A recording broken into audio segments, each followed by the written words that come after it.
బాప్తిస్మము పొందనంత వరకు దేవుడు తన కుటుంబములో లెక్కించడు. మందిరములో ఉండొచ్చు, సంఘములో ఉండొచ్చు, కానీ రక్షణలో అడుగు పెట్టకుండా దేవుని యొక్క లెక్కల్లోనికి ఎవరు రాలేరు. ఎందుకంటే వెండితో కొనబడిన వాడే లెక్కించబడాలి అని మోషే భక్తునికి దేవుడు ఆజ్ఞాపించాడు. ఇశ్రాయేలు ప్రజలలో ప్రతి తలకు ఇన్ని తులాల వెండి కేటాయించి లెక్కించమని చెప్పాడు. అలా లెక్కించబడిన వాళ్ళకే ప్రత్యక్షపు గుడారములో ఉన్న ఆశీర్వాదాలు కలుగుతాయని చెప్పాడు. ఇది పాత నిబంధన. అది కొత్త నిబంధనలో అర్థం ఏంటంటే, అప్పుడు లెక్కించబడిన వాళ్ళు మాత్రమే ఎలాగైతే ప్రత్యక్షపు గుడారములో ఆశీర్వాదాలకు అర్హులయ్యారో, ఇప్పుడు క్రొత్త నిబంధన ప్రకారంగా మీరు విలువ పెట్టి కొనబడిన వారు అనే స్థానంలోకి వస్తేనే లెక్కించబడతారు. అప్పుడు కొనబడిన వాళ్ళు లెక్కలోకి వచ్చారు ఇశ్రాయేలు సమాజంలో. అది కొత్త నిబంధనల అర్థం ఏంటంటే, ఇప్పుడు బాప్తిసం పొందితేనే లెక్కించబడతారు. అందుకని చాలామంది చర్చిలకు వెళతారు, వాక్యాలు వింటారు, కానుకలు ఇస్తారు, అన్నీ చేస్తారు, పాటలు పాడతారు, అన్నీ చేస్తారు, కానీ లెక్కలోకి రారు, లెక్కించబడరు. ఎందుకు లెక్కించబడలేదు అని అంటే, వారు విలువ పెట్టి ఇంకా కొనబడలేదు. సో విలువ పెట్టి కొనబడితేనే లెక్క, విలువ పెట్టి కొనబడకపోతే లెక్కలోనికి రారు. అలాగ కొనబడిన స్థితిలోనికి ఈరోజు మరి అభిషేకు బాప్తిస్మపు అనుభవంలో పాపక్షమాపణ పొంది, మరి మీరు ఎలాగైతే లెక్కించబడ్డామో దేవుని లెక్కల్లోనికి ఇప్పుడు వచ్చేసాడు ఇవాళ. దేవునికి స్తోత్రం. అది ధన్యత, అది మహద్భాగ్యం. ఉచితంగా ఇచ్చాడు యేసయ్య. ఏమి దానికి వెల చెల్లించమనలేదు. మనల్ని కొనేసుకున్నాడు. ఆయన సొంతం చేసుకున్నాడు అనమాట. ఇది మహా గొప్ప భాగ్యము, మహా గొప్ప ధన్యత. నన్ను ఒక తమ్ముడు అడిగాడు, పాస్టర్ గారు, బాప్తిసం పొందకపోతే పరలోకం వెళ్ళమా అన్నాడు. యేసు చెప్పిన మాటలను బట్టి బాప్తిసం పొందకపోతే ఎట్టి పరిస్థితుల్లో కూడా పరలోకం కాదు కదా, కనీసం ఆ గుమ్మం దగ్గర కూడా రానివ్వవు, ఆ గేటు దగ్గర కూడా రానివ్వవు బాప్తిసం పొందకపోతే. యేసయ్య ఖచ్చితంగా చెప్పేశారు. ఆయన పునరుద్ధానుడై తిరిగి లేచిన తర్వాత యేసయ్య కరెక్ట్గా స్పష్టంగా చెప్పిన మాట ఏంటంటే, నమ్మి బాప్తిసం పొందిన వాడు రక్షించబడును, నమ్మని వానికి అంతే. ఇక అందులో మనం కలపడానికి లేదు, తీసేయడానికి లేదు. కాబట్టి బాప్తిస్మం అనేది ఎంత ఇంపార్టెంట్ అంటే, దేవుని లెక్కల్లోనికి చేర్చబడటానికి బాప్తిస్మం అనేది అతి పెద్ద అవసరత, అతి గొప్ప అవసరత. కాబట్టి ప్రభువైన అయిన యేసు నామములో నీటి మూలంగా బాప్తిసం పొందాలి. సండే స్కూల్కి వచ్చినా, చర్చికి వచ్చినా, కిస్మిస్ పండుగలకు వచ్చినా, నాటికలు వేసినా, యాక్షన్ సాంగ్స్ వేసినా, పాటలు పాడినా, ఏది చేసినా కూడా లెక్కలోకి రాదు. లెక్కలోకి అంటే రక్షణ లెక్కలోకి రాదు. ఆశీర్వాదాలు అయితే వస్తాయి. ఇప్పుడు ఇంత పరిచర్య చేశాడు నా బిడ్డ అని చెప్పి దానికి అవసరమైన ఆశీర్వాదం ఇచ్చేస్తాడు, అందుకు అవసరమైన దీవెన ఇచ్చేస్తాడు. అది ఈ భూలోకం వరకే పనికొస్తాయి. కానీ నిత్య జీవం అనే అర్హతలోనికి వెళ్ళాలంటే మాత్రం ఖచ్చితంగా అంతే, బాప్తిసం పొందాల్సిందే. మారు మనసు పొందాలి, బాప్తిసం పొందాలి, అప్పుడే లెక్కలోకి వస్తాం. ఒకవేళ మీకు రెఫరెన్స్ కావాలనుకుంటే నిర్గమాకాండంలో ఎవరన్నా మిమ్మల్ని అడిగితే మీరు చెప్పడం కోసం రెఫరెన్స్ ఇస్తున్నాను. రెండు నిబంధనలు, పాత నిబంధనలో రిఫరెన్స్ ఇస్తాను, కొత్త నిబంధనలో మీకు రిఫరెన్స్ ఇస్తాను. ఎవరు అడిగినా మీరు చక్కగా ధైర్యంగా ఈ రిఫరెన్స్ని బట్టి మీరు వాళ్ళకి చక్కగా చెప్పచ్చు. నిర్గమాకాండము 30వ అధ్యాయము, నిర్గమకాండము 30వ అధ్యాయము. ఇది ఇంకా ప్రసంగం ప్రారంభం కాలేదు. నేను రక్షణ అనుభవం కోసం రిఫరెన్స్లు ఇస్తున్నాను. అంటే మీరు ఎప్పుడైనా ఎవరికైనా చెప్పడానికి ఒక మీకు అందుబాటులో ఎవరన్నా ఉన్నప్పుడు లేఖనానుసారంగా వాళ్ళకి చెప్పడం కోసం చెప్తున్నాను. నిర్గమాకాండము 30వ అధ్యాయము 11 చదవండి. మరియు యెహోవా మోషేతో ఇట్లా, నేను ఇశ్రాయేలీయులను లెక్కించవలెను. వారు లెక్కించబడు వేళకు ప్రతివాడు యెహోవాకు ప్రాణ పరిక్రయ ధనమును, ప్రాణ పరిక్రయ ధనం, ప్రతి ఒక్కడు లెక్కించబడాలంటే ఏం చెల్లించాలట? ప్రాణ పరిక్రయ ధనం. అది చెల్లించకపోతే లెక్కలేదు, మరి లెక్కలోకి రాడు. ప్రాణ పరిక్రయ ధనము చెల్లించాలి. అప్పుడు చెల్లించేవాళ్ళు అప్పట్లో వెండి తీసుకొచ్చేవారు. చూడండి 13వ వచనం చూడు. వారు ఇయ్యవలసినదేమనగా, లెక్కింపబడిన వారిలో చేరు ప్రతివాడును పరిశుద్ధ స్థలము యొక్క తులమును బట్టి ఓ అరతులం తీసుకొస్తే అప్పుడు వాళ్ళు లెక్కలోకి వస్తారు. ఆ ధనం ప్రాణ పరిక్రయ, దాని పేరు గుర్తుపెట్టుకోండి, ప్రాణ పరిక్రయ ధనం. అది చెల్లించాలి, అప్పుడు లెక్కించబడతాడు. ఎర్ర సముద్రం దాటేశారు కదా, ఇదేమిటండి మళ్ళీ ఇక్కడ ఇది ఎలా చెప్పాడు అంటే, అప్పుడు చెప్పడానికి అప్పుడు ఎవరికి అర్థం కాదు సబ్జెక్టు, అందుకని తర్వాత చెప్పాడు లెక్కలోకి రావటానికి. దాని క్రమశిక్షణ ఇదని చెప్పాడు. అంటే ఈ ప్రాణ పరిక్రయ ధనం చెల్లించిన వాడు లెక్కలోకి వచ్చాడు. కొత్త నిబంధన ప్రకారం లెక్కేది. నేను కూడా ఇక్కడ కొత్త నిబంధనలో లెక్కించబడాలంటే నా కోసం ప్రాణ పరిక్రయ ధనం నేను చెల్లించాలి. మరి నా దగ్గర లేదు కదా చెల్లించడానికి, నా దగ్గర లేదు. ప్రాణ పరిక్రయ ధనం నా దగ్గర లేదండి.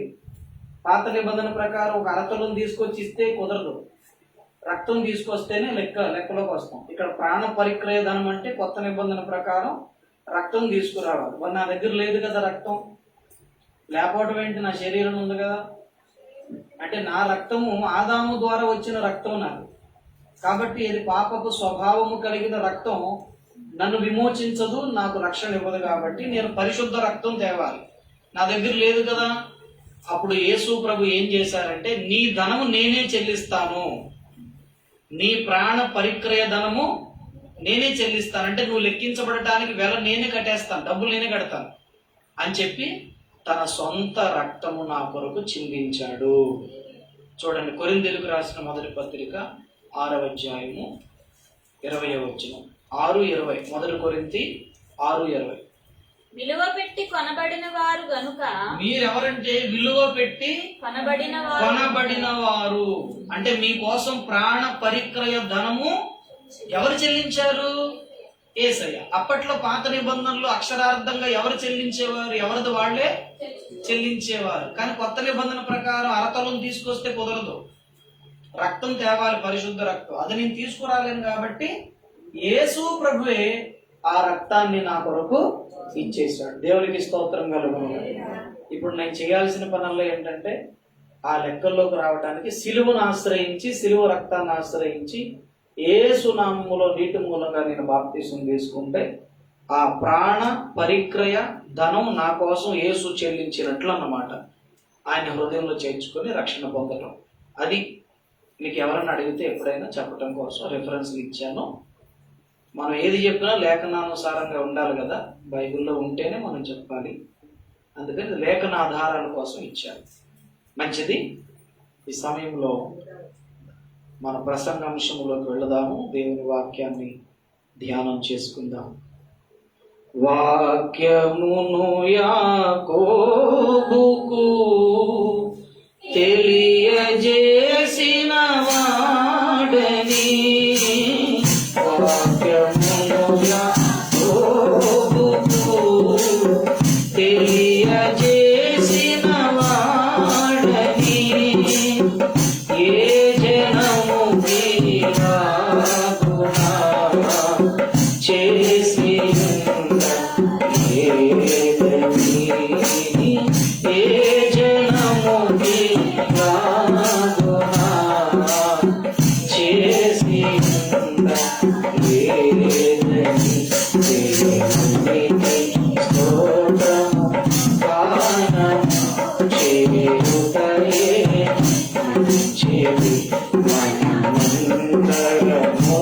స్తుతి గానము చేయుటయే మంచిది.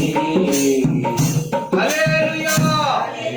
ఇర్మియా గ్రంథము, దేవుని పరిశుద్ధ గ్రంథములో నుండి ఇర్మియా గ్రంథము 15వ అధ్యాయము, ఇర్మియా గ్రంథము 15వ అధ్యాయము 19వ వచనము చదువుతున్నాను, చిత్తగించండి. కాబట్టి యెహోవా ఈలాగు సెలవిచ్చెను, నీవు నా తట్టు తిరిగిన ఎడల నీవు నా సన్నిధిని నిలుచున్నట్లు నేను నిన్ను తిరిగి రప్పింతును.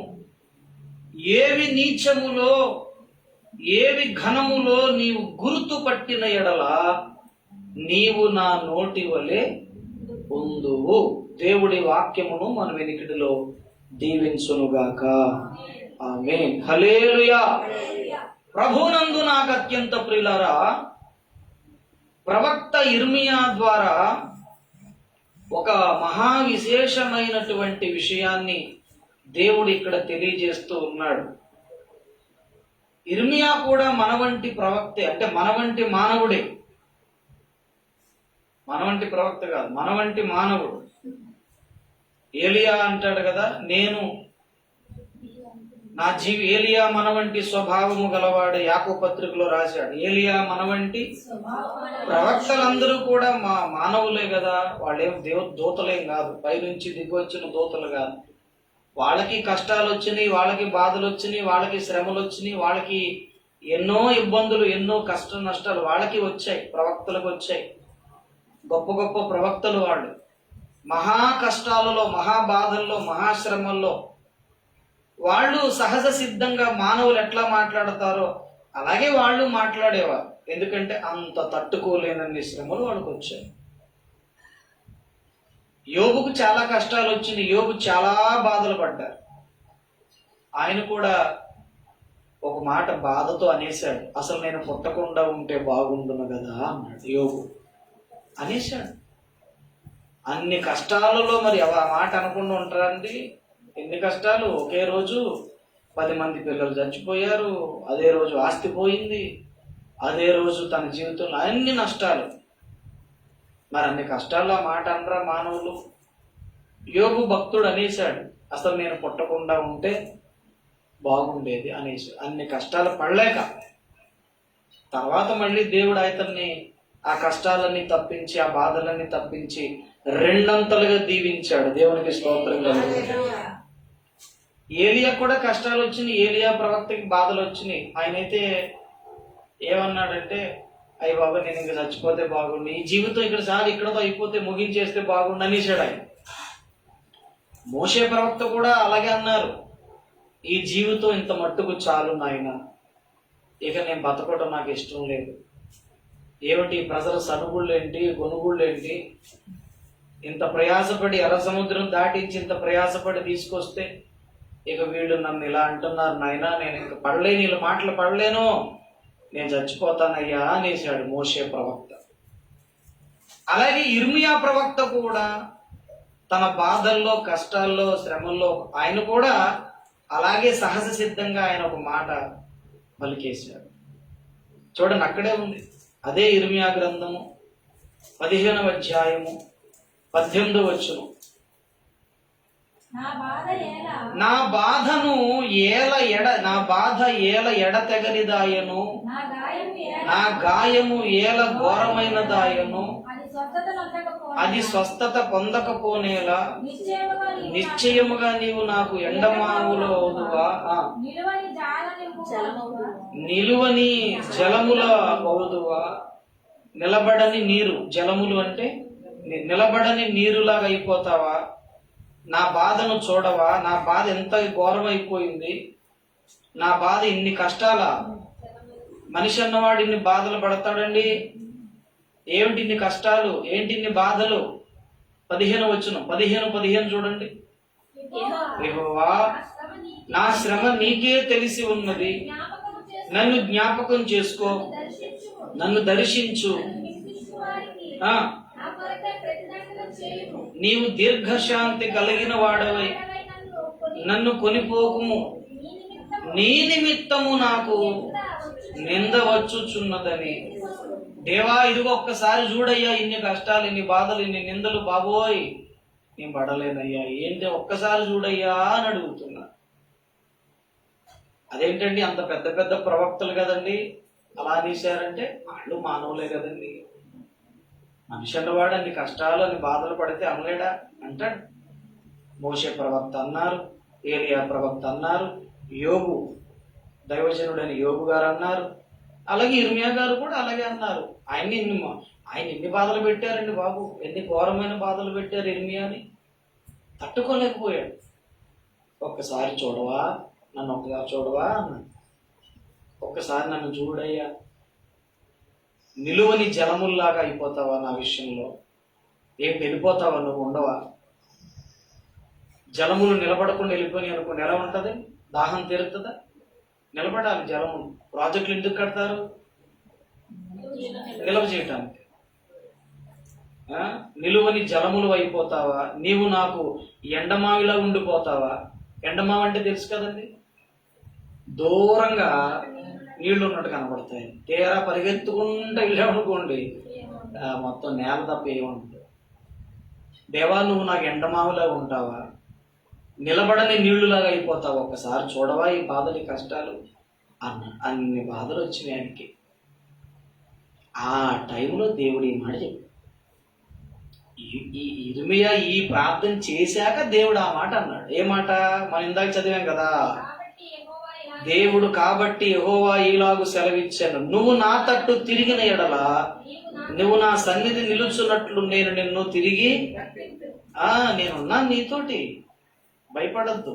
నువ్వు ఒక పని చేయాలి, ఏంటంటే ఏవి నీచములో ఏవి ఘనములో నువ్వు గుర్తుపట్టిన ఎడల నీవు నా నోటి వలె ఉందువు. దేవునికి స్తోత్రం కలుగును. బా ఎంత గొప్ప మాట అండి.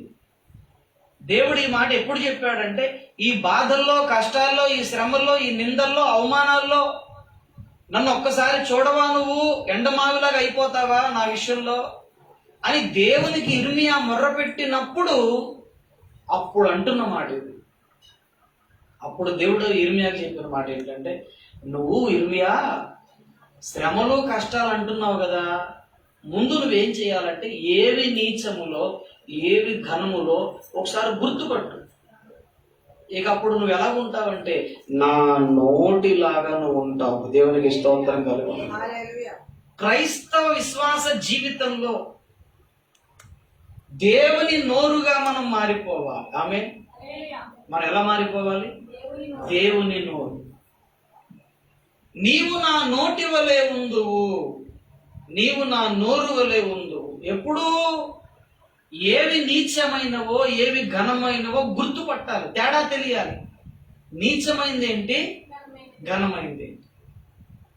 కూరగాయల మార్కెట్కి వెళ్ళి ఏ పుచ్చిపోయిన వంకాయలో ఏ మంచి వంకాయలో చక్కగా చూసుకుంటాం. కొనేటప్పుడు టమాటాలు ఏరుతాం, కుళ్ళిపోయిన టమాటాలు వద్దనుకొని మంచి టమాటాలు ఏరుకుండా గుర్తుపట్టడానికి ప్రయత్నం చేస్తాం. మనం బట్టల షాప్కి వెళ్తే గుర్తుపట్టడానికి ప్రయత్నం చేస్తాం, ఏ మంచి వస్త్రాలు, ఏ క్లాత్ మంచిది అని.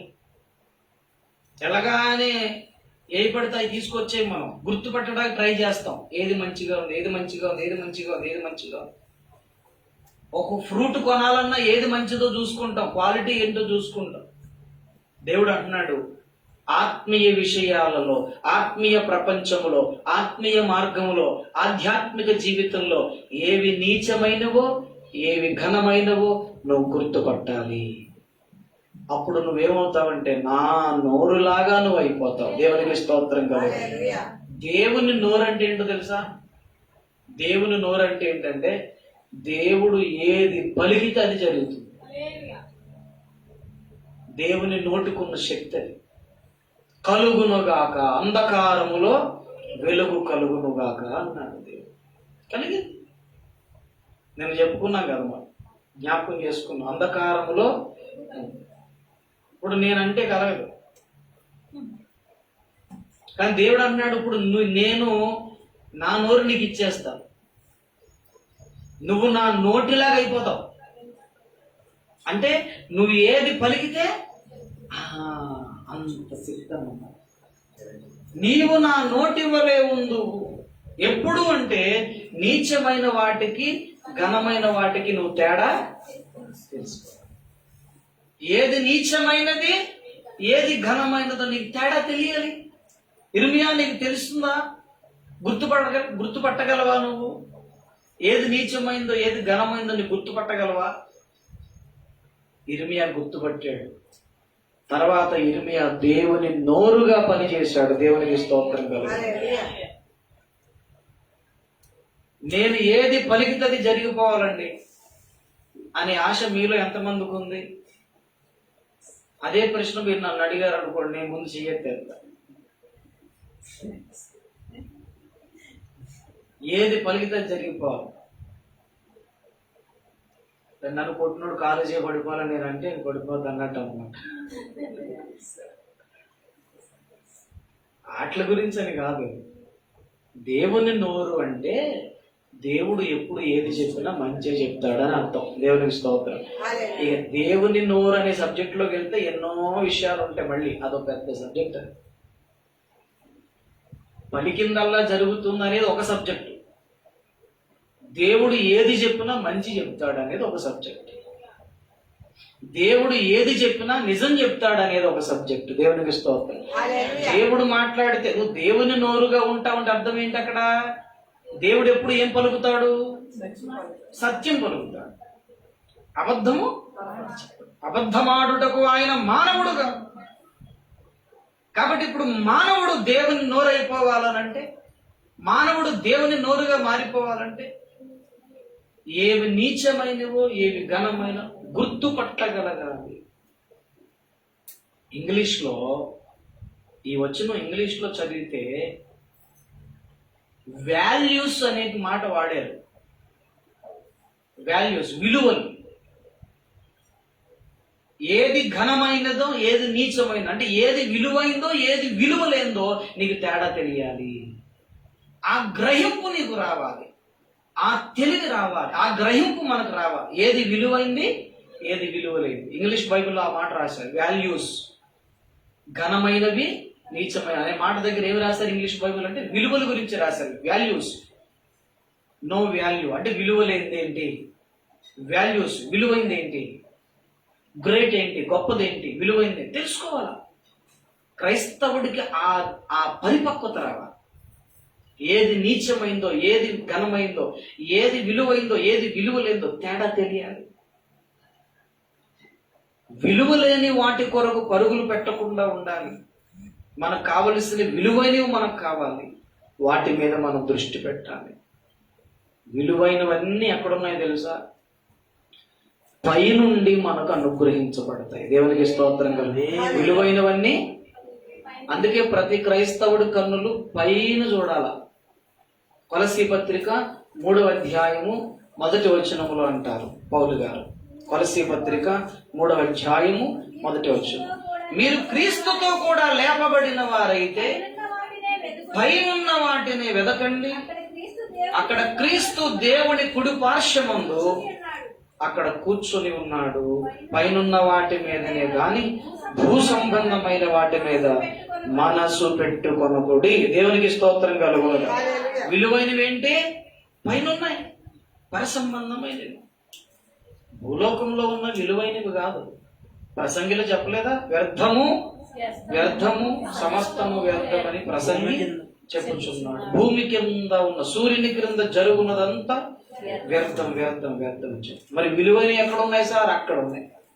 వాటి మీద మనం దృష్టి పెట్టాలి. అది తెలుసుకోవాలి, ఆ క్లారిటీ, ఆ గ్రహింపు మనకు రావాలి.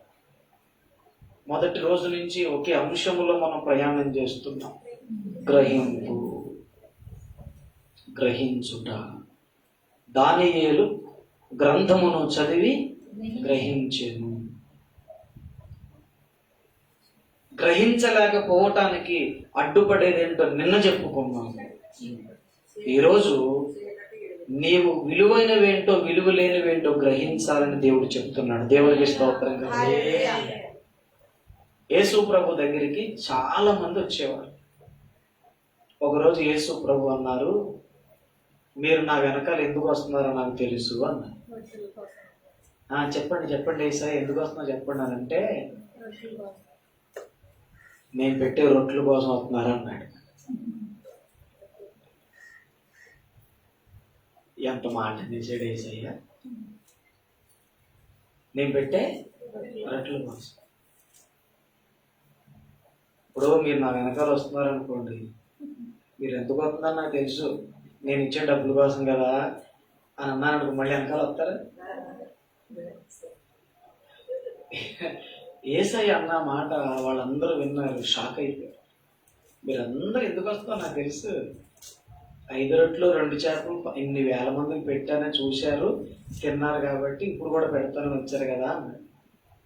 చూడండి ఆ మాట యోహాను సువార్తలో ఉంది. మళ్ళీ నా సొంత మాట అనుకుంటారేమో, యేసయ్య అన్నారు ఆ మాట. యోహాను సువార్త 6వ అధ్యాయము, యోహాను సువార్త 6వ అధ్యాయము 26వ వచనం, 6:26. మీరు సూచనలను చూచుట వలన కాదు, రొట్టెలు భుజించి తృప్తి పొందుట వలననే నన్ను వెతుకుచున్నారని మీతో నిశ్చయముగా. ఆ మాట ఎందుకన్నారు? 6వ అధ్యాయము 13వ వచనములో రొట్టెలు పెట్టారు యేసయ్య, రొట్టెలు చేపలు. చూడండి 6:13. కాబట్టి వారు భుజించిన తర్వాత మిగిలిన 5 యవల రొట్టెల ముక్కలు పోగు చేసి, ఆ రోజు 5 రొట్టెలు 2 చేపలు, ఓ అమ్మో యేసయ్య ఆశీర్వదిస్తే ఎన్ని వేల మంది తిన్నారండి? ఇంచుమించు 5,000 మంది పురుషులు అని రాసుంది బైబిల్లో. స్త్రీలు పిల్లలు కాకుండా ఎంతమంది తిన్నారు? 5,000 మంది పురుషులు. 5,000 మంది పురుషులు తిన్నారు. మరి స్త్రీలు పిల్లలు కలపండి. అక్కడ చూడండి, అక్కడే ఉంది 6:10. యేసు జనులను కూర్చుండబెట్టుడని చెప్పాను గనుక లెక్కకు ఇంచుమించు ఎంతమంది కూర్చున్నారు? ఇక్కడేమో అలా రాసింది. మీరు మత్తయి సువార్తలు చదివారనుకోండి, స్త్రీలు పిల్లలు కాక అని ఉంటది అక్కడ. స్త్రీలును పిల్లలు కాక పురుషులు 5,000 మంది. ఇప్పుడు చెప్పండి, 5 రొట్టెలు 2 చేపలు ఎంతమంది తిన్నారు? ఇప్పుడు వీళ్ళేమో 5,000 మంది పురుషులు, స్త్రీలు కలపండి, పిల్లలు కలపండి, ఇంచుమించుగా అప్రాక్సిమేట్ లో ఒక 12,000 నుంచి ఇక పైన అంతే అవ్వచ్చు. కుటుంబాలు వచ్చారు కూటాలకి. దేవునికి స్తోత్రం. ఏమండి, ఈరోజు సంఘాలు ఎక్కువ స్త్రీలే కనపడతారు, కానీ లెక్కలోకి రాలే. ఇక్కడ పురుషులే లెక్కేసాడు ఏంటో నాకు అర్థం కాదు. ఎక్కువ మంది వచ్చారేమో బహుశా, లెక్కలేనంత మంది స్త్రీలు వచ్చి ఉంటారు అక్కడ కూడా ఆ కూటంలో, అందుకే లెక్క పెట్టలేకపోయారేమో అనుకుంటున్నాను నేను. ఇప్పుడు ఆళ్ళు వీళ్ళు మొత్తం కలిపేస్తే 12,000 నుంచి 20,000 దాటేస్తారు. 5 రొట్టెలు 2 చేపలు అంత మందికి పెట్టాడు యేసయ్య. దేవునికి స్తోత్రం. దేవుడు దీవిస్తే అలాగే ఉంటదండి, దేవుడు ఆశీర్వదిస్తే అలాగే ఉంటాయి. అంత సమృద్ధి ఉంటుంది. అది చూసేలేదు. ఆ రొట్టెలు తిన్నారు, ఆ చేపలు తిన్నారు. అందుకే 26 వచనం, అదే అధ్యాయం 26 వచనం, 25లోకి వచ్చినప్పటికి మమ్మల్ని వదిలేసి ఎందుకు వచ్చావు యేసయ్య అని అడిగేశారు యేసు ప్రభుని వాళ్ళు. చూడండి 6:25. సముద్రపు టద్దరిని ఆయనను కనుగొని, బోధకుడా ఎప్పుడు వచ్చేసావయ్యా? చెప్ప పెట్టుకుంటూ వచ్చేసేవే, మాకు చెప్పద్దు, మొత్తం కదా మేము కూడా పోవటానికి అన్నారు. అప్పుడు యేసయ్య సంతోషపడాలి. పోన్లే బాబు నన్ను వెతుక్కుంటూ వచ్చారు, ఎంత మంచోళ్ళు అని సంతోషపడాలి. వెంటనే యేసయ్య ఏమనేశారు? మీరు ఎందుకు వస్తున్నారో నాకు తెలుసు, రొట్టెలు భుజించి తృప్తి పొందుట వలననే. అయ్య బాబు, అంటే చాలా మంది దేనికోసం పరుగులెడతారన్నమాట? క్షయమైపోయే ఆహారము కొరకే. 27 వచనం, క్షయమైన ఆహారము కొరకు కష్టపడకుడి గాని నిత్య జీవము కలుగచేయు అక్షయమైన ఆహారము కొరకే. విలువైంది ఏంటో తెలుసండి? ఈ లోకంలో ఉన్నవి కాదు, నిత్య జీవము విలువైంది. దేవునికి స్తోత్రం కలుగు. ఏది విలువైందమ్మా? అది చాలా విలువైంది. కంటికి కనిపించట్లేదు. అదృశ్య ప్రపంచం, అదృశ్య లోకం, అక్కడ దూతలున్నారు, మన యేసయ్య ఉన్నారు, అక్కడ సౌందర్యం ఉంది, అక్కడ విస్తారమైనటువంటి భవనాలు తన పిల్లల కోసం దేవుడు కట్టించాడు. నిత్య జీవం, యుగ యుగాలు, బాధలు లేని లోకం, కష్టాలు లేని లోకం, అది విలువైంది. క్షయమైపోయి ఆహారం కొరకు ఎందుకయ్యా మీరు కష్టపడతారు, అంత విలువ లేని దాని కోసం ఎందుకు కష్టపడుతున్నారు అన్నారు యేసయ్య. ప్రియులారా, ఆహారం తినాలి, మంచిదే, కానీ అది ఎంతవరకు ఆహారం అంటే ఈ లోకంలో జీవించటానికి, బ్రతకటానికి, కాస్త కోస్త బలం తెచ్చుకొని పని చేసుకోవటానికి ఆహారం తినాలి. కానీ యేసును వెంబడించేటప్పుడు నిత్య జీవం అనే విలువైన దాని కోసం వెంబడించాలి. దేవునికి స్తోత్రం. ఇప్పుడు ఇర్మియాతో దేవుడు ఏమంటున్నారు? ఏవి నీచమైనవో ఏవి ఘనమైనవో నువ్వు గుర్తుపట్ట. ఆ డిఫరెన్స్ నీకు తెలియాలి. ఈ లోకానికి పరలోకానికి డిఫరెన్స్ తెలియాలి. నశించిపోయే ఈ లోకానికి, శాశ్వతమైన పరలోకానికి డిఫరెన్స్ తెలియాలి. ఆ మహిమ ప్రపంచం నీకు తెలియాలి. ఆ మహిమ ప్రపంచంలో ఏమి ఉంటుందో నీకు తెలియాలి. ఆ మహిమ ప్రపంచంలో ఎవరు ఉంటారో నీకు తెలియాలి. అక్కడ ఎన్ని యుగాలు ఉంటామో, అక్కడ ఏం చేస్తామో, ఇవన్నీ నీకు తెలియాలి. అది ఘనమైనది, అది విలువైనది. దేవునికి స్తోత్రం కలుగును. ప్రియులారా, ఏది గొప్పది, ఏది ఘనమైంది, ఏది విలువైంది? ఫిలిప్పీలకు రాసిన పత్రిక, అపోస్తలుడైన పౌలు ఫిలిప్పీలకు రాసిన పత్రిక చూడండి, కొత్త నిబంధనలో ఫిలిప్పీ పత్రిక 4వ అధ్యాయము, ఫిలిప్పీ పత్రిక 4వ అధ్యాయము 8వ వచనం, 4:8. ఫిలిప్పీ సహోదరులారా, ఏ యోగ్యత అయినను మెప్పైనను ఉన్న ఎడల ఏవి సత్యమైనవో, ఏవి మాన్యమైనవో, ఏవి న్యాయమైనవో, ఏవి పవిత్రమైనవో, ఏవి రమ్యమైనవో, ఏవి ఖ్యాతి గలవో, వాటి మీద ధ్యానం ఉంచుకొనుడి. దేవునికి స్తోత్రం కలుగును గాక. 4:8లో ఎన్ని విషయాలు చెప్పారండి? సత్యమైనది ఏంటి, మాన్యమైనవి ఏంటి, న్యాయమైనది ఏంటి, పవిత్రమైనది ఏంటి, రమ్యమైనది ఏంటి, ఖ్యాతి గలదేంటి, ఇవన్నీ ఏంటి ఏంటి ఏంటి అని తెలుసుకొని వాటి మీద ధ్యానించు. మాన్యమైనవి అన్నాడు అక్కడ కదా. ఏవి మాన్యమైనవి? మాన్యం అనే మాటకు అర్థం ఏంటంటే గౌరవము. మాన్యుడు, మాన్యము, మాన్య, మాన్యశ్రీ అనే మాట ఎప్పుడన్నా విన్నారా? మాన్యశ్రీ, పెద్ద పెద్దోళ్ళ గురించి ఈ మాట వాడతారు. పేరుకు ముందు ఈ పదం పెడతారు, మాన్యశ్రీ అంటారు. మాన్య అంటే గౌరవించదగినవాడు అని అర్థం. ఇప్పుడు ఏవి మాన్యమైనవో అంటే అర్థం ఏంటి? గౌరవమైన విషయాలు ఏమున్నాయో, గొప్ప విషయాలు ఏమున్నాయో వాటి మీద మీ మనస్సు పెట్టండి. హల్లెలూయా.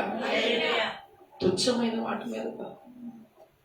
24వ కీర్తనలో ఉందండి ఈ మాట, ఈ పదం వాడారు.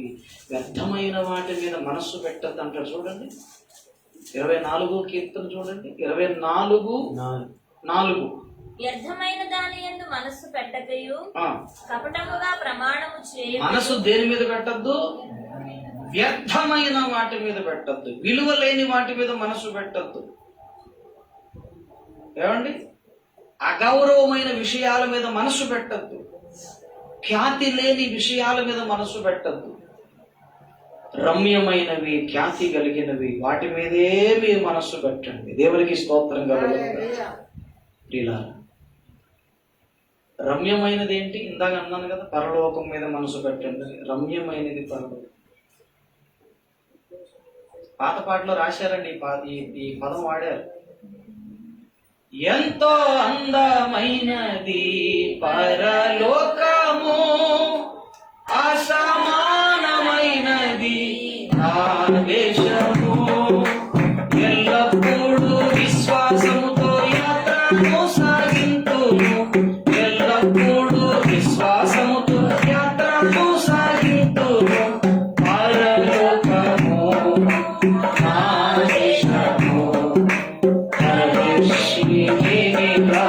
మాయాలోకమే యాత్రికుడము, పరమేశి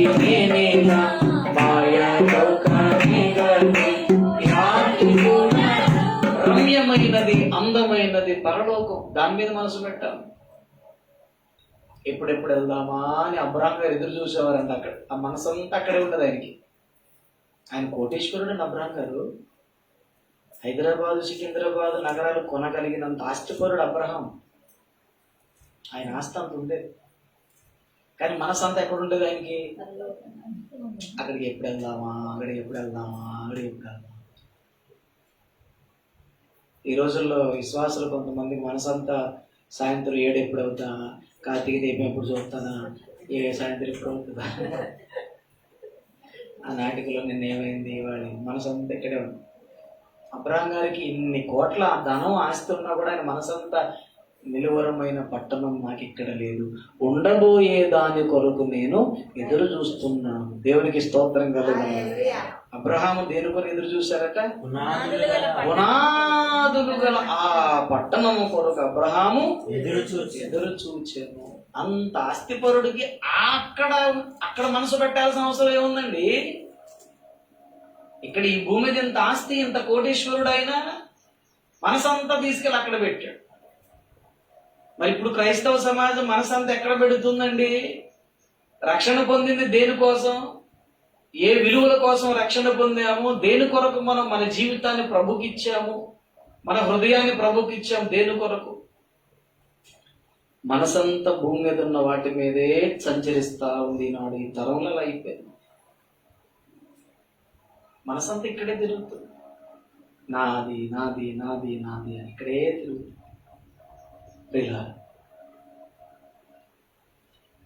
4 కొబ్బరి చెట్లకి ఎండిపోయిన మట్టలు రాలిపోతేనే మనసు ఎంత కకలావికలం అయిపోయింది. మనం చెప్పాను కదా.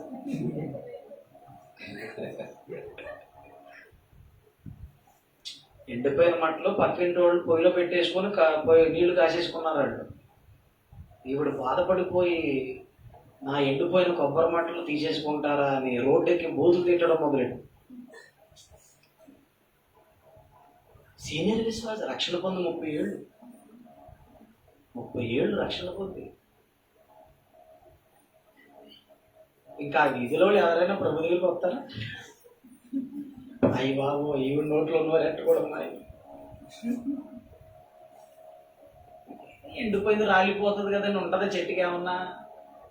ఉండే పక్కింటోడు దొడ్లో పడింది ఎగిరెగిరి గాలికి. అది వాళ్ళు బాబు ఎండిపోయిందే కదని పొయ్యిలో ఇట్టేసుకున్నారు వాళ్ళు. ఏమండి, లోకం మీద మమకారాలు చచ్చిపోవాలండి. క్రైస్తవులకి వైరాగ్యం ఉండాలా. క్రైస్తవుడు అన్న తర్వాత లోకం మీద మమకారం ఉండద్దు. జీవించటానికి నాకు ఈ 2 ఆశీర్వాదాలు చాలు అన్నాడు ఆగూరు ప్రవక్త. గుర్తుందా మీకు? చూడండి, నాకు ఈ 2 ఉంటే సరిపోద్దయ్యా అన్నాడు ఈ లోకంలో. సామెతల గ్రంథము చూడండి. సామెతల గ్రంథం ఎంత చక్కని ప్రార్థన చేశాడు చూడండి. సామెతలు 30వ అధ్యాయము, సామెతల గ్రంథము 30వ అధ్యాయము, దయచేసి 7వ వచనం. 30వ అధ్యాయం. దేవా, నేను నీతో 2 మనవులు చేస్తున్నాను. నేను చనిపోక ముందు వాటిని నాకు అనుగ్రహించుము. వ్యర్థమైన వాటిని అబద్ధములను నాకు దూరముగా నుంచుము. ఇదొక పాయింట్. పేదరికము గాని ఐశ్వర్యము గాని నాకు దయచేయకుము. వద్దు బాబోయ్, ఈ 2 అవసరతలు నీకు చెప్తున్నాను యేసయ్య. వ్యర్థమైన వాటికి, అబద్ధమైన వాటికి నన్ను దూరంగా ఉంచు. నెంబర్ 1. నెంబర్ 2, పేదరికము వద్దు. పేదరికం అంటే ఏంటి? ఎవరి దగ్గర నేను చేయి చాపి వద్దు నాయన, నాకున్నదేదో నేను అలా తిని నా జీవితం కావాలంటే ఇతరులకు పెట్టగలిగేటట్లుగా.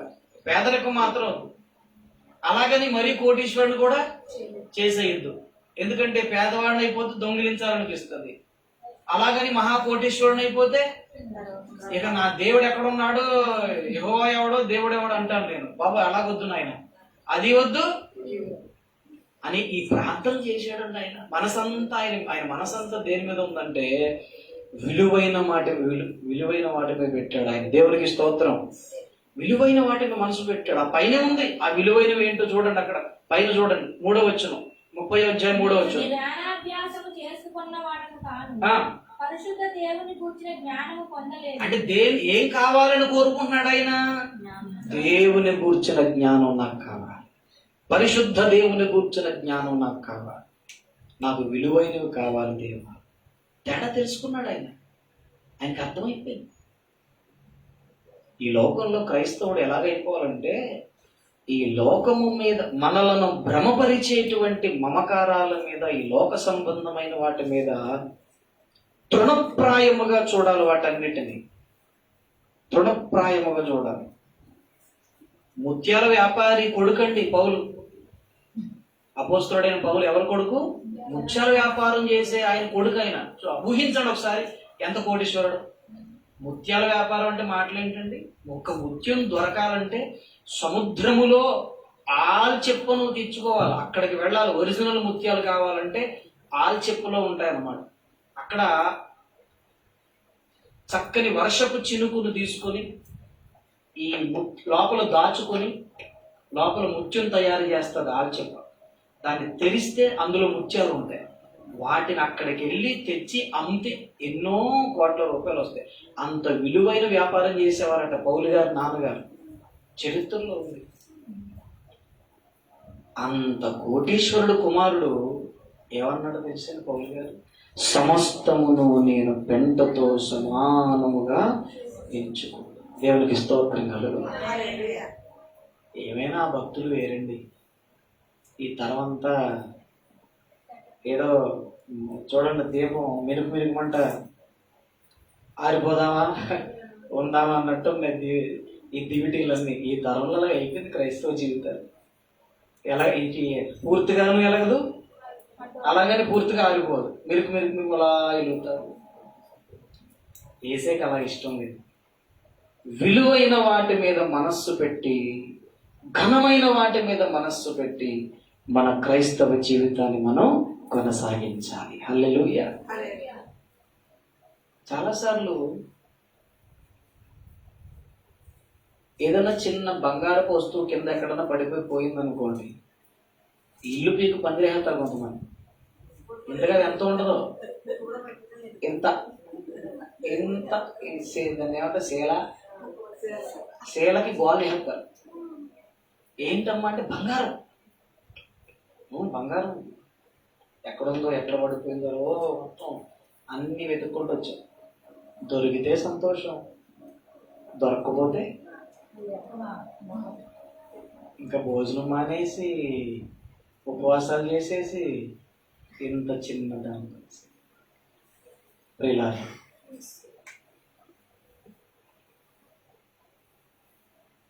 ఏదో 10,000 ఉంటుందో 15,000 ఉంటుంది. మీరు అలాగే చెప్తారు. ఊరినే వచ్చిందేంటి, కొనుక్కున్నాం మేము.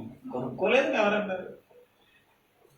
దొరికితే సంతోషం, దొరకపోతే దానికోసం ఉపవాసాలు చేసేసి భోజనం అంత అవసరం ఉంది. నశించిపోతున్న ఆత్మల కోసం ఉపవాస ప్రార్థన చేయి. దేవునికి స్తోత్రం. అంత చిన్న బంగారపు ముక్క కోసం అంత హడావిడి ఎందుకు?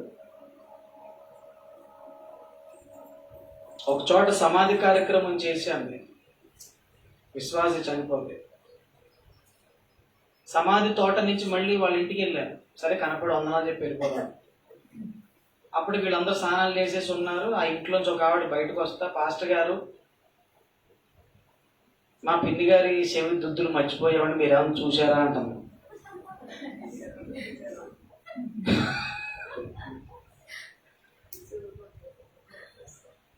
చూడలేదమ్మా అన్న. అదేనండి సమాధి కార్యక్రమం మీరే చేశారు కదా, చూసారేమో అనుకో. సమాధి కార్యక్రమం ఎంత చేస్తే మాత్రం ఆ శవానికి ఏం చెవులు దుద్దులు ఉన్నాయి, ముక్క పొడకలు ఉన్నాయి, ఇవన్నీ చూస్తా పెట్టండి.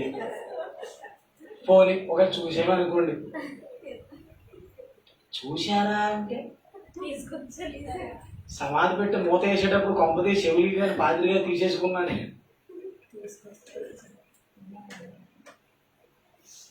మనిషి పోయిన బాధ లేదు. బాడీ ఎప్పుడైతే తోటలోకి వెళ్ళిపోయింది, సమాధుల తోటలోకి, వీళ్ళు మొత్తం సంతోషం పండగ అయిపోతుంది కదా. దేని మీద మనసు పట్టుకున్నారు వీళ్ళు? ఆ చెవులు మర్చిపోయారంట. ఎవరు మర్చిపోమన్నారు? బాడీ ఇక్కడే ఉంది కదా, చాలాసేపు ఉంది, నడిపించి తీసేసుకోవచ్చు కదా. పాదిరి గారు తేరగా దొరికాడు. చూశారా? నాకంత అవసరం లేదమ్మా. అవన్నీ ఎక్కడ చూస్తా కూర్చుంటాం. అయినా మేము కళ్ళు మూసుకొని ప్రార్థన చేస్తూ ఉంటాం. అవన్నీ మీరు ముందే చూసుకోవాలి కదా తల్లి. మూసేసారండి, పెట్టేశారా, మొత్తం అంతా అయిపోయిందమ్మా. ఏదో కొందరి తవ్వమంటావు ఏంటి అభివృద్ధుల కోసం. ప్రియుల మమకారాలు బంగారం మీద, వెండి మీద, వస్త్రాల మీద, లోకంలో వాటి మీద, వీటి మమకారాలు చావు. ప్రియుల మీరు అడగచ్చు, మీరేమైనా వదులుకున్నారేంటి దేవుని కోసం? నా తండ్రి, నా కన్న తండ్రి ఆస్తిని నేను వదులుకున్నాను. మా అమ్మ నాకు ఇచ్చిన ఆస్తి, నాన్న ఆస్తిని వదులుకున్నాను, అమ్మ ఆస్తిని వదులుకున్నాను. ఈరోజు వాటి విలువ ఎంత ఉంటుందో తెలుసా?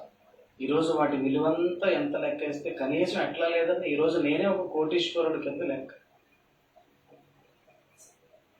నేనే కోటీశ్వరుడు. నా సొంత నా కన్న తండ్రి ఆస్తి.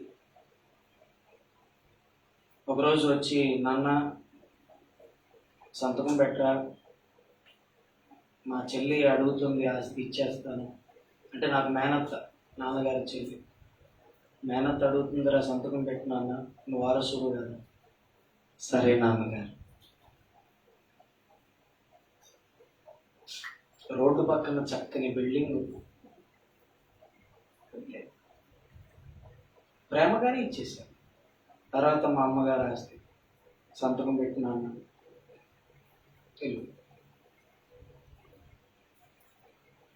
తర్వాత మళ్ళీ దేవుడు ఇచ్చాడు ఆస్తి, అది తృణప్రాయంగా వదిలేశాను.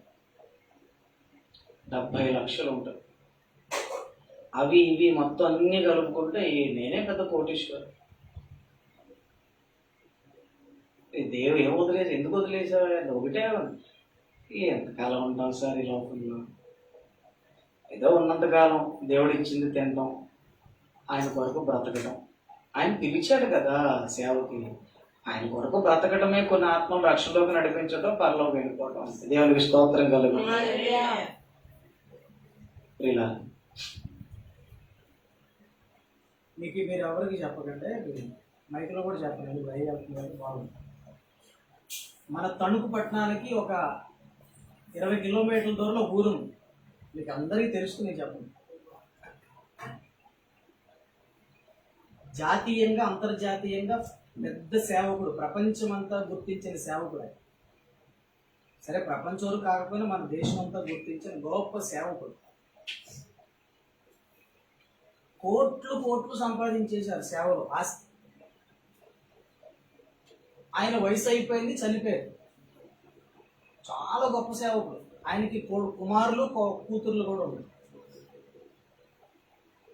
ఈయన చనిపోయాడు. సంఘస్థులందరూ వేలాది మంది, లక్షలాది మంది వచ్చేసారు. సమాధి కార్యక్రమం చెయ్యాలి. ఆ నాన్నగారి ఆస్తి పంపకాల కోసం శవం అక్కడ పెట్టుకుని పంపకాలు చేశారని 3 రోజులు బాడీ అక్కడ పెట్టుకుని. ముందు తేలాలి, ఇది ఈ సంఘం ఎవరికి, ఈ బిల్డింగ్ ఎవరికి, ఈ స్థలం ఎవరికి, ఇదెవరికి, అదెవరికి, నాన్న ఆస్తి, కూతురికి ఎంత, పెద్దోడికి ఎంత, చిన్నోడికి ఎంత, పంపకాలు చేసుకుంటున్నారు బాడీ అక్కడ పెట్టి. విశ్వాసులకు మతి లేదు, విశ్వాసులకు మతి.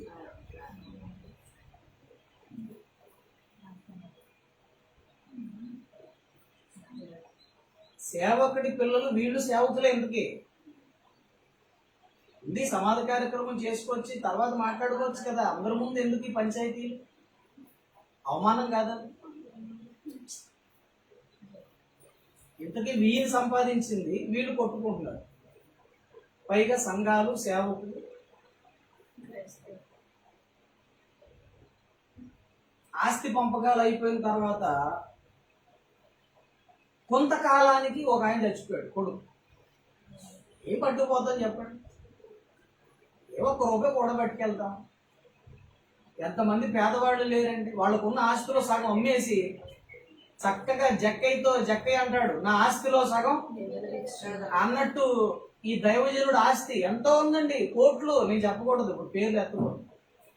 నిజంగా చెప్తున్న యథార్థంగా సగం ఆస్తిని పేదవాడికి ఇచ్చేస్తే వీళ్ళు ప్రపంచం వాళ్ళని ఎంత అద్భుతంగా చూస్తుందో. అంత ఆస్తున్నారు. ఎన్ని సంఘాలు, మందిరాలు, స్థలాలు బోల్డన్ని ఉన్నాయి.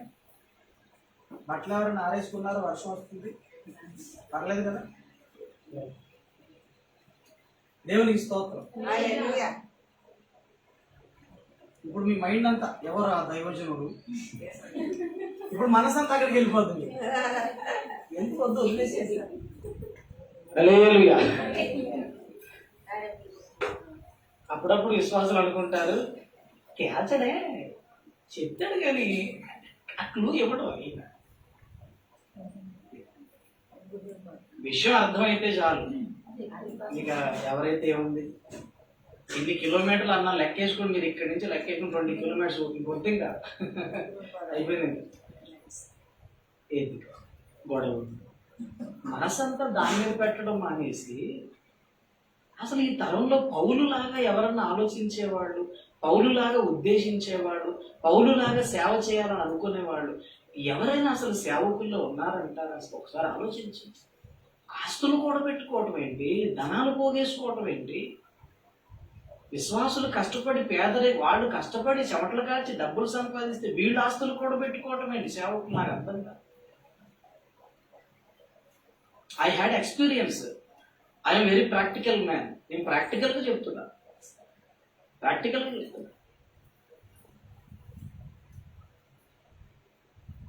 మొన్న నా దగ్గర ఒక 4,000 రూపాయలు ఉంటే,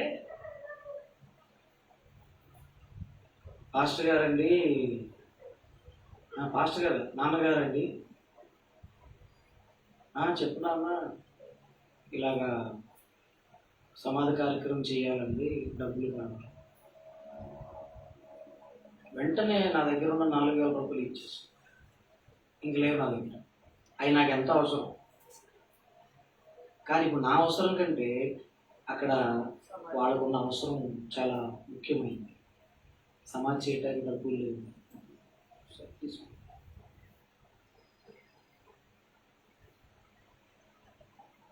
అబద్ధం అనుకుంటారేమో, అబద్ధం ఏం కాదు అది. వాళ్ళు నాకు తెలుసు బాగా.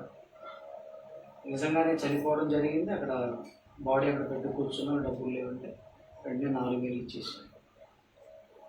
మన సంఘం కాదు అని ఏంట్రా ఇలా కూడా చేస్తారంటే, ఏం అందరం కుటుంబం అంతే. నాకు నా అభిప్రాయం ఎలా ఉంటుందంటే, వీళ్ళు ఆ సంఘము, వీళ్ళు ఈ సంఘము, వాళ్ళు ఇలాగా ఏం ఉండదు. నాకు యేసు రక్తంలో కడగబడిన వాళ్ళందరూ నా అన్నదమ్ములు, నా అక్క చెల్లెలు అనుకుంటాను.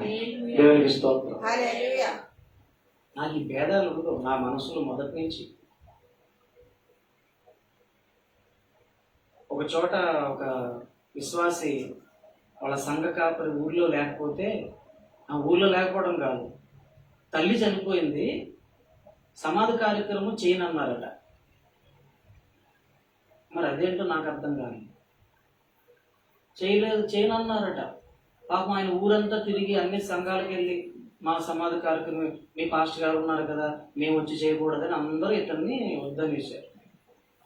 చివరి తిరిగి నా దగ్గరికి వచ్చి, బ్రదర్ మీరు పలానా సంఘానికి వెళ్తున్నారు కదా, వాళ్ళు చేస్తారు కదా సమాధి కార్యక్రమం అన్నారు. లేదండి చేయను అంటున్నారండి. ఎందుకు చేయను అంటున్నారు అంటే, నేను ఇంతకుముందు అక్కడికి వెళ్ళి మధ్యలో మానేసి మళ్ళీ వెళ్ళానండి. అదిగో నువ్వు మధ్యలో మానేసావు కాబట్టి నీకు చేయమంటున్నారండి. అవునా, అలా అన్నారా? చాలా బాధ అనిపించి వెంటనే నేను వస్తాను అని చెప్పి గబగబా వెళ్ళి, సాయంత్రం 6 ఆ టైంలో వాళ్ళ తల్లిగారు చనిపోతే మంచి విశ్వాసావిడి నేను దగ్గరుండి మరి నా పిల్లల్ని తీసుకెళ్ళి, విశ్వాసం తీసుకెళ్ళి సమాధి కార్యక్రమం చేసి వచ్చాను. కానీ ఇట్లాంటి సంఘాలు కూడా ఉంటాయా అనిపించి, ప్రేమ లేని సంఘాలు, విలువైన వాటి మీద మనసు పెట్టలేని సంఘాలు, ఘనమైన వాటి మీద మనసు పెట్టలేని సంఘాలు. పోలే తిరిగి వచ్చాడు కదా, పోనీ వెళ్ళిపోయాడు, మళ్ళీ తిరిగి వచ్చాడు. ఆ మాత్రం దానికి సమాధి కార్యక్రమం కళ్ళ ముందు తల్లి చనిపోతే బాధలో ఓదార్చాలి కానండి, అలా అనొచ్చా సంఘం? అలాంటి వాళ్ళు ఉన్నారు భూమి. ఇలా నా జీవితంలో ఎన్నోసార్లు ఇలాంటి పరిస్థితులు నేను చూశాను. కానీ నా వరకు నేను ఏమి నేర్చుకుంటున్నానంటే, బైబిల్ ప్రకారంగా ఏది ఘనమైనది, ఏది నీచమైనది, ఏది విలువైంది, ఏది విలువలేంది, దానికి దీనికి తేడా ఏంటో చూసుకొని ఆ గ్రహింపు కలిగి ప్రయాణం చేస్తూ వస్తున్నాను, జాగ్రత్త పడుతున్నాను. దేవునికి స్తోత్రం కలుగుతుంది. ఎందుకంటే నా ఆశ ఏంటంటే నేను దేవుని నోరుగా ఉండాలని ఆశ, దేవుని నోరుగా ఉండాలని ఆశ. నెహెమ్యా గ్రంథం చూద్దాం, త్వరగా నెహెమ్యా గ్రంథం చూద్దాం. నెహెమ్యా గ్రంథము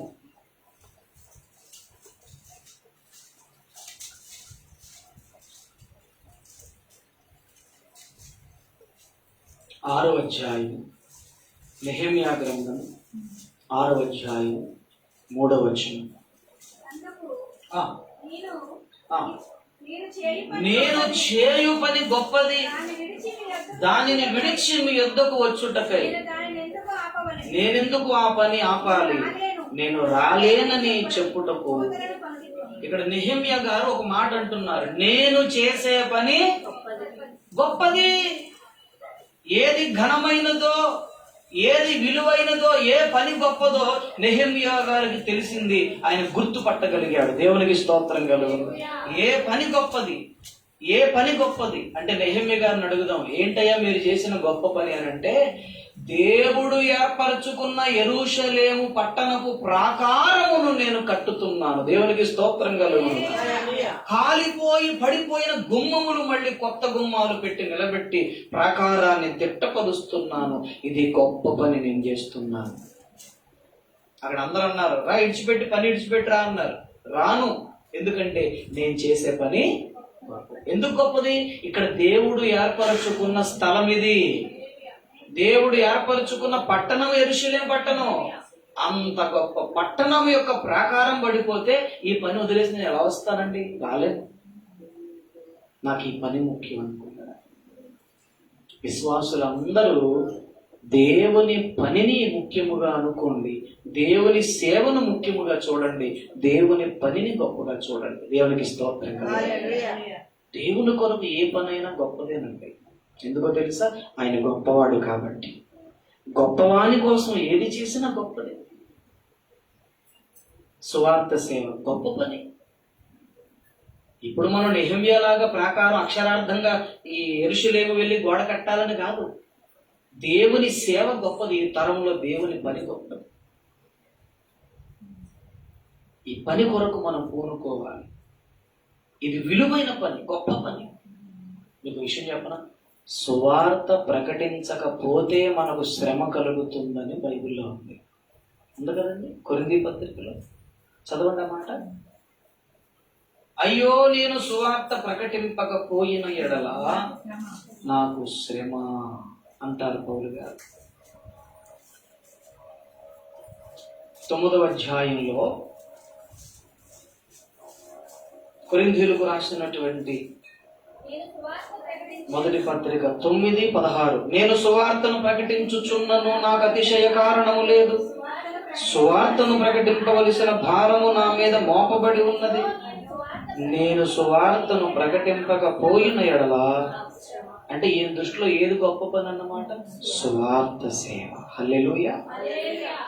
ఎంతమందికి సువార్త చెప్తున్నాము? విశ్వాసులు రక్షణ పొంది మౌనంగా ఇంట్లో కూర్చుంటున్నారు. సువార్త కరపత్రాలు ఇవ్వలేకపోతున్నారు, వెళ్ళి సువార్త చెప్పలేకపోతున్నారు, ఒక ఆత్మను దైవ సన్నిధికి తీసుకురాలేకపోతున్నారు.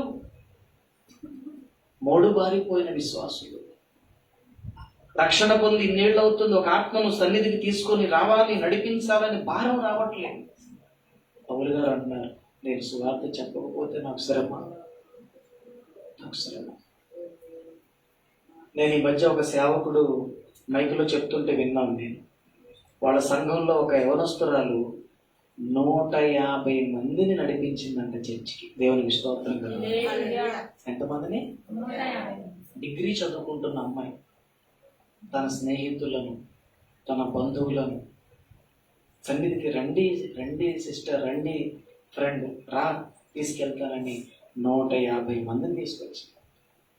పరలోకంలో ఊహించుకోండి ఒకసారి, ఆమె ఎంత ఫలం ఉంటుందో, ఎంత సంతోషం కదా.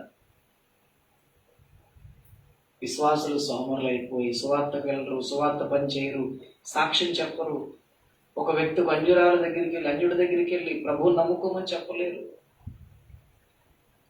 ఏది ఘనమైనది, ఏది గొప్పది, ఇవన్నీ చెప్పుకుంటూ వెళితే చాలా విషయాలు ఉంటాయి పిల్లలు. ఇది నాన్న ఈ చిట్ట చివరి కూటములో దేవుడు మాట్లాడుతున్నాడు. నువ్వు నా నోరుగా ఉండాలని నేను అనుకుంటున్నాను, కానీ నీలో ఉండాల్సిన లక్షణం ఏంటంటే ఏది ఘనమైందో, ఏది నిత్యమో, ఏది విలువైందో, ఏది విలువ లేదో డిఫరెన్స్ తెలుసుకో, తేడా తెలుసుకో. నువ్వు నా నోరుగా ఉంటావు. ఇర్మియా ఆ మాటకు లోబడ్డాడు. ఘనమైనవేంటో నీచమైనవేంటో తెలుసుకున్నాడు. దేవుని నోరుగా పనిచేశాడు. ఇది నాన్న ఈ గ్రహింపులోకి మనం వద్దాం, ఈ గ్రహింపులోకి మనం జీవిద్దాం, ఈ గ్రహింపుతో మనం కొనసాగుదాం. ఈ లోకం మీద ఉన్న మమకారాల మీద, ఈ లోకంలో ఉన్నటువంటి ఐశ్వర్యాల మీద, ఈ విలువలేనటువంటి అశాశ్వతమైన వాటి మీద మనసు పెట్టకుండా ఉన్నతమైన పరలోక రాజ్యం మీద మనసు పెడదాం.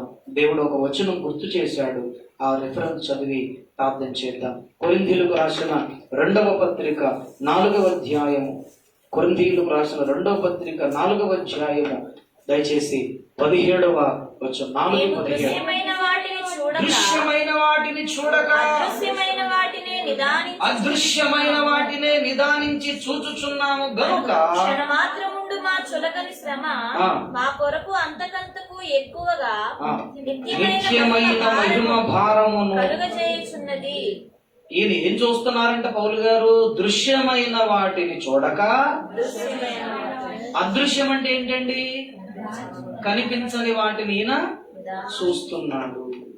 దృశ్యమైనవి అక్కడ ఏమి రాశాడు?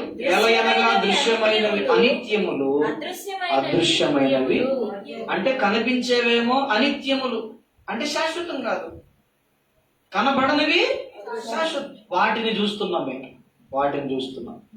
ఆయన మనోనేత్రాలు అంత చక్కగా పనిచేసినాయి. పౌలు గారి మనోనేత్రాలు అంత చక్కగా తేటగా చూసేవాడు అదృశ్యమైన వాటి.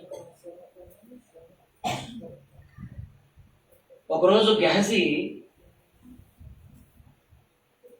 అష్షూరు సైన్యాన్ని చూసి భయపడ్డాడు. పాస్టర్ గారి దగ్గరికి వచ్చి అయ్యారండి మనం చంపడానికి వాళ్ళు వచ్చారండి అన్నాడు. ఎవరు వచ్చారన్నాడు? బయటకు వస్తున్నాడు అని చెప్పి బయటకు వచ్చాడు అయ్యారు. ఏరియా అదిగో అయ్యారు 3 మంది సైన్యం మనం చంపడానికి వచ్చేసారు, రాజుగారు పంపించారట మిమ్మల్ని చంపమని, మీతో పాటు నేను ఉన్నాను కదా నన్ను కూడా చంపేస్తారు అంటే. ఇప్పుడు ఈ ప్రవక్త ప్రార్థన చేసి, దేవా నా దాసుడి కన్నులు తెరువయ్యా అన్నాడు. ఎలీషా ప్రవక్త ప్రార్థన చేయగా ఈ దాసుడు కన్నులు దేవుడు తెరవగానే అప్పుడు అక్కడ ఉన్నటువంటి పరలోక సైన్యాన్ని చూడగలిగాడు. దేవునికి స్తోత్రం. కళ్ళు తెరవబడక ముందు ఏ సైన్యం చూశాడు? ఈ లోక సైన్యాన్ని చూశాడు. ఎలీషాను చంపడానికి పట్టుకెళ్ళిపోవడానికి వచ్చిన సైన్యాన్ని చూశాడు.